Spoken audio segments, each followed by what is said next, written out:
Hello everyone, नमस्कार. तुमच्या सर्वांचं स्वागत आहे आपल्या फिटनेस मंच या चॅनलमध्ये. मी आहे अमृता. तर आजचा आपला टॉपिक आहे की तुम्ही जे दूध पिताय ते खरंच आता तुमच्या आरोग्यासाठी चांगलं राहिलेलं आहे का? आपल्याला लहानपणीपासून सांगितलं जातं की दररोज दूध प्या. तर त्यामध्ये तुम्हाला कॅल्शियम मिळतं, भरपूरशा गोष्टी मिळतात. दुधामुळे आपण स्ट्रॉंग होतो. अशा भरपूरशा गोष्टी आपल्या मिथ्स ज्या आहेत ते आता खरंच राहिले आहेत का?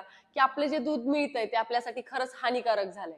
यामध्ये आता खरंच खूप मोठी गोष्ट स्टार्ट झाली की आता सध्या बाजारामध्ये पाण्याची क्वांटिटी वाढावी म्हणून पाणी मिसळण्यापासून तर त्यामध्ये डिटर्जंट, त्यानंतर सिंथेटिक पदार्थ, स्टार्च, या सगळ्या गोष्टी हळूहळू ऍड केल्या जात आहेत.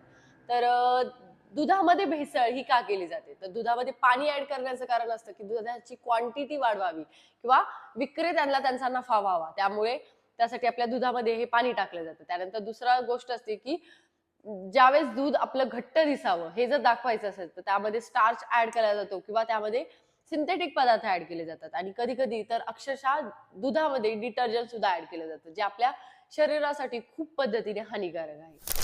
तर भेसळयुक्त दूध पिल्यामुळे आपल्याला नेमकं कुठल्या गोष्टींमध्ये नुकसान होतं की आपल्याला पोटदुखी, जुलाब, उलट्या यांसारख्या गोष्टींना तोंड द्यावं लागतं.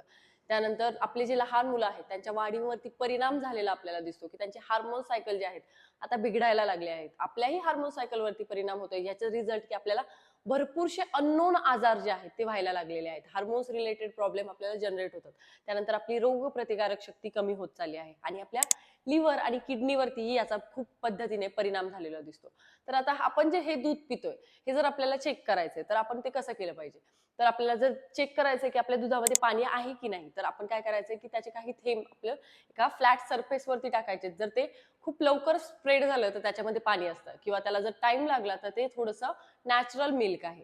ठीक आहे. त्यानंतर जर स्टार्च आहे की नाही दुधामध्ये हे जर चेक करायचं असेल तर आपल्याला काय करायचंय, आपल्या दुधामध्ये आपल्याला 1 ते 2 थेंब आयोडीनचे ऍड करायचे आहेत. जर दुधाचा रंग हा निळा झाला तर त्यामध्ये स्टार्च किंवा सिंथेटिक पदार्थ मिक्स केलेले असतात. त्यानंतर थर्ड म्हणजे की जर त्यामध्ये डिटर्जंट ऍड केलेले असेल तर आपलं दूध जे आहे ते एका रिकाम्या बॉटलमध्ये टाका आणि त्याला थोडंसं हलवून पहा, शेक करा. जर त्यामध्ये खूप फेस आढळला तर त्यामध्ये डिटर्जंट असण्याचे लक्षणं असू शकतात. तर या गोष्टीला पर्याय म्हणून आपण नक्की काय केलं पाहिजे? तर आपण काय करायचं की आपल्या घराच्या आसपास जो कोणी शेतकरी आहे त्याच्याकडून दूध विकत घ्या.